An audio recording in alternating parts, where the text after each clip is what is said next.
This is Dr. Veena Sachdeva, Assistant Professor in Botany, Government PG College for Women, Rohtak.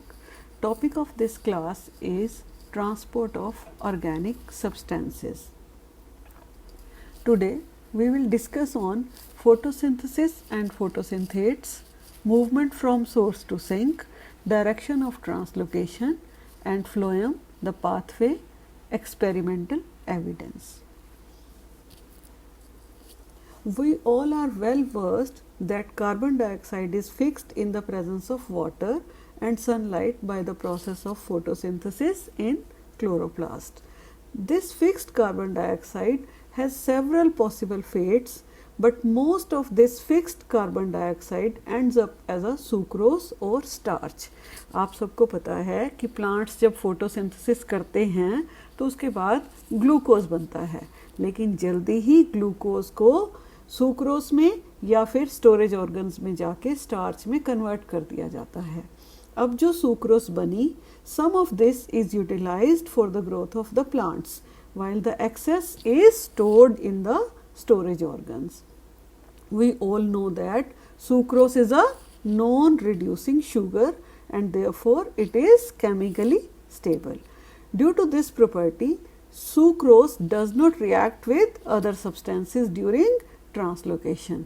The conversion of sucrose into starch at the storage region maintains the sucrose concentration low at the storage region. इसका मतलब ये हुआ कि जल्दी ही sucrose storage organ में जाके किस में कन्वर्ट हो जाती है? स्टार्च में कन्वर्ट हो जाती है. और स्टार्च पानी में सोल्यूबल नहीं है, इनसोल्यूबल इन वाटर. इसका मतलब ये हुआ जब वो पानी में सोल्यूबल ही नहीं है तो वो कॉन्सेंट्रेशन ग्रेडियंट मेंटेन करने में हेल्प करेगी. और आप सबको पता है जितना भी पानी का एब्जॉर्प्शन या मिनरल्स का एब्जॉर्प्शन होता है वो केवल और केवल कंसंट्रेशन ग्रेडियंट के कारण ही पॉसिबल हो सकता है. In the growing plants, sugars or photosynthesis or photoassimilates are produced in leaves by the photosynthesis.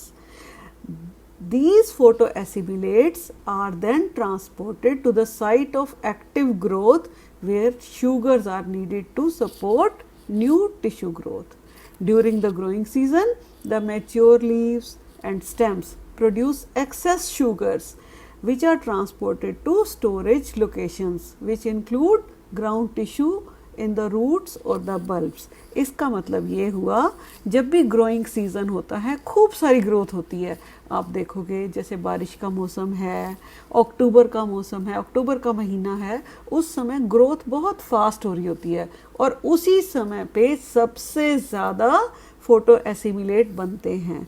आप देखोगे कुछ कुछ घर में कुछ ऑर्नामेंटल प्लांट्स को अगर आपको देखने की आदत है तो उस समय में ग्रोइंग सीजन में लीव्स का साइज भी बड़ा हो जाता है और उस बड़े साइज में वो ज़्यादा फोटोसिंथेसिस करते हैं, मीन्स ज़्यादा शुगर प्रोड्यूस करते हैं, मीन्स ज़्यादा स्टोरेज के लिए वो स्टार्च इकट्ठा कर पाते हैं. अब एक बार जब उन्होंने स्टार्च को इकट्ठा कर लिया तो उसको वो स्टोर करेंगे. कई बार ऐसा भी होता है बहुत सारे प्लांट्स जो हैं उनके लीव्स गिर जाते हैं, लेकिन जब लीव गिर जाते हैं तो वो प्लांट जिंदा कैसे रहेगा? जो उसने अपने अंदर स्टोरेज करके रखी हुई है स्टार्च, वो उसको यूज़ करेगा. At the start of growing season they rely on the stored sugar to grow new leaves to begin photosynthesis again. Locations that produce or release sugars for the growing plant are referred to as sources. यानी कि जहाँ पर sugar बन रही है या sugar release हो रही है, यहाँ पर आपको नोट करना है, बन रही है और रिलीज हो रही है, for the growing plant are referred to as sources. Sugar produced in sources such as, कहाँ पर शुगर प्रोड्यूस होगी? लीव्स में. It needs to be delivered to the growing parts of the plant via phloem in a process called as translocation. इस sugar का चल के जाना एक जगह से दूसरी जगह ही ट्रांसलोकेशन कहलाता है. The point of sugar delivery such as roots, young shoots and developing seeds are called as sinks. And sinks कौन कौन से हैं? सिंक्स के एरियाज कौन कौन से हैं? वो हैं एक्टिव ग्रोथ के एरियाज। कौन से होंगे? They will include apical and lateral meristems, developing leaves, flowers, seeds and fruits. और दूसरे एरिया शुगर स्टोरेज के कौन से हैं? Roots, tubers and bulbs. अब क्वेश्चन उठता है कि ये ट्रांसलोकेशन किस डायरेक्शन में होता है? ट्रांसलोकेशन बहुत सिंपल है, ऊपर भी जाता है, नीचे भी जाता है, साइड पे भी जाता है। अब क्वेश्चन उठता है कि कैसे, कहाँ कहाँ पर? इसमें तीन, अगर हम टेक्निकली इसको एक्सप्लेन करेंगे तो तीन डायरेक्शंस में ट्रांसलोकेशन पॉसिबल है: downward translocation, upward translocation and radial translocation. First is downward translocation. This is most important type of translocation, as organic food material is manufactured by leaves is translocated downwards to stem and roots for consumption and storage. जहाँ तक upward translocation का सवाल है, it mainly takes place during germination of seeds and tubers. Seeds नीचे हैं, tuber भी नीचे हैं, वहाँ से ऊपर की तरफ translocation होगा. And the stored food, after being converted into soluble form, is supplied to the upper growing part of the young seedling till it has developed green leaves. Next is radial translocation. ये पिथ से cortex और फिर cortex से epidermis की direction में होता है। इसके बाद जो नेक्स्ट हमारा टॉपिक आता है फ्लोएम, उसका पाथवे। कैसे पता चला कि फ्लोएम से ही ट्रांसलोकेशन पॉसिबल है? सबसे पहले हार्टिग ने 1837 में रिंगिंग और गर्डलिंग एक्सपेरिमेंट्स किए, और उन एक्सपेरिमेंट्स में क्या था, उन्होंने उसमें टिश्यू के अंदर से पूरा का पूरा कैम्बियम के बाहर का हिस्सा निकाल दिया। क्या क्या निकला?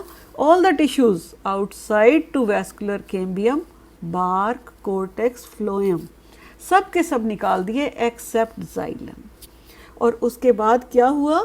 इस एक्सपेरिमेंट में उन्होंने जाइलम छोड़ा in the girdled area which connects the upper and lower part of the plant. After some time, it is observed that a swelling on the upper part of the ring appear. आप figure 2 में देख पा रहे हैं कि एक swelling सी बन जाती है ऊपर रिंग के ऊपर, which is due to the accumulation of food material. अब ये एक्सपेरिमेंट को कई दिन तक करते रहे तो उसमें क्या होगा? सबसे पहले the roots die first, because supply of food material to the root is cut down by the removal of phloem. आपको याद रखना है कि हम phloem रिमूव कर चुके हैं, और phloem में जो मेन ट्रांसलोकेशन कहाँ से हो रहा था? लीव्स से नीचे की ओर, और रूट्स को क्या मिलना बंद हो गया? फोटोसिंथेट, फोटो एसिमिलेट मिलने बंद हो गए, और roots cannot synthesize their food and so they die first. As the roots gradually die, the upper part which depends on root for the ascent of sap will ultimately die.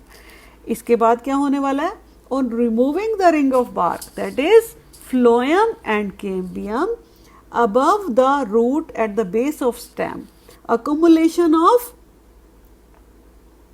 food occurs in the form of swelling just above the ring, which suggests that in the absence of phloem, downward translocation is stopped. अब यहाँ पर जो figure आपको दिखाई दे रहा है, एक green colour के फिगर में ये जो ब्राउन से कलर का कुछ आपको नज़र आ रहा है, इसको बोलते हैं गुट्टी। ये मालियों की भाषा है गुट्टी, या हॉर्टिकल्चर के अंदर इसको यूज़ किया जाता है इसी एक्सपेरिमेंट को। इसी तरीके से सभी मालियों को, जितने भी हॉर्टिकल्चरिस्ट हैं, उनको ये टेक्निक आती है। वो क्या करेंगे? ऊपर से एक राउंड कट लगाएंगे, रिंग कट, नीचे एक रिंग कट लगाएंगे, और फिर एक ट्रांसवर्स कट, और एक पूरी की पूरी गर्डल को रिमूव कर देते हैं, और उसके ऊपर कुछ मोस ग्रास और कुछ न्यूट्रिएंट डाल के उसको क्लोज कर देते हैं।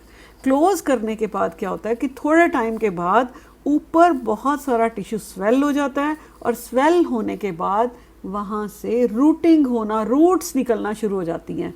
फिर वो नीचे से हिस्से को काट देते हैं, नई जगह पे उस प्लांट को ट्रांसफ़र कर दिया जाता है।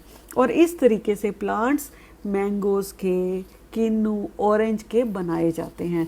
ये टेक्निक को हम प्रैक्टिकली भी यूज़ कर सकते हैं इस रिंगिंग एक्सपेरिमेंट को। दूसरा जो प्रूफ आया वो कहाँ से आया? Chemical analysis of phloem SAP and xylem SAP से। जब chemical analysis of sieve tube किया गया, उससे प्रूव हुआ कि concentrated solution of sucrose is translocated from the place of synthesis to other parts of the plant body. Glucose and fructose are sometimes found in traces. The amount of sucrose is more in phloem sap during the day and less in night. In xylem, the amount of sucrose is in traces and also there is no diurnal fluctuation. Then came isotopic studies. If a leaf of potted plant is allowed to photosynthesize in the presence of labeled carbon dioxide, that is C14 carbon dioxide, the translocation of carbohydrates labeled with C14 isotope takes place through the stem. These radioactive photoassimilates and their path in the phloem sieve tubes had been detected by autoradiography, which provided sufficient proof for phloem as the main channel for translocation of organic solute. अब हम अगले lecture में phloem के बारे में detail में पढ़ेंगे, लेकिन आज का हम रिवाइज अगर करें तो हम देखते हैं कि हमने पढ़ा क्या क्या। सबसे पहले हमने फोटोसिंथेसिस के बारे में पढ़ा, उसके बाद हमने फोटोसिंथेट्स के बारे में पढ़ा। मीन्स मेन शुगर्स कौन सी हैं जो ट्रांसलोकेट होनी है, वो है सुक्रोज, और ट्रांसलोकेट होके बनना क्या है उसको? स्टार्च या कुछ और कॉम्प्लेक्स कार्बोहाइड्रेट। इसका जो हमारा नेक्स्ट टॉपिक था वो क्या था? Source to sink. सोर्स क्या है? जो भी प्लांट का पार्ट जहाँ से भी निकलनी है सुक्रोज या बननी है, और सिंक कहाँ पे है? जहाँ पर सुक्रोज ने जाके इमोबिलाइज होके स्टोर होना है। डायरेक्शन ऑफ ट्रांसलोकेशन का कहाँ तक है सवाल? Direction of translocation is considered to be bidirectional. ऊपर से नीचे, नीचे से ऊपर, किसी भी डायरेक्शन में मूवमेंट हो सकती है। थोड़ी सी ट्रांसलोकेशन साइड्स पे रेडियली भी ऑब्जर्व की गई है। और तीसरा क्या था? फ्लोएम के लिए एक्सपेरिमेंटल एविडेंस कि फ्लोएम ही वो टिश्यू है जो ट्रांसलोकेशन करता है। इसमें हमने क्या क्या पढ़ा? हमने पढ़ा है number 1 ringing experiment, number 2 isotopic studies, और तीसरा था केमिकल एनालिसिस। इस सब से सिद्ध हो गया, पता लगा कि फ्लोएम ही ट्रांसलोकेशन के लिए टिश्यू है। अगले लेक्चर में हम फ्लोएम के बारे में डिटेल में पढ़ेंगे। Thank you so much.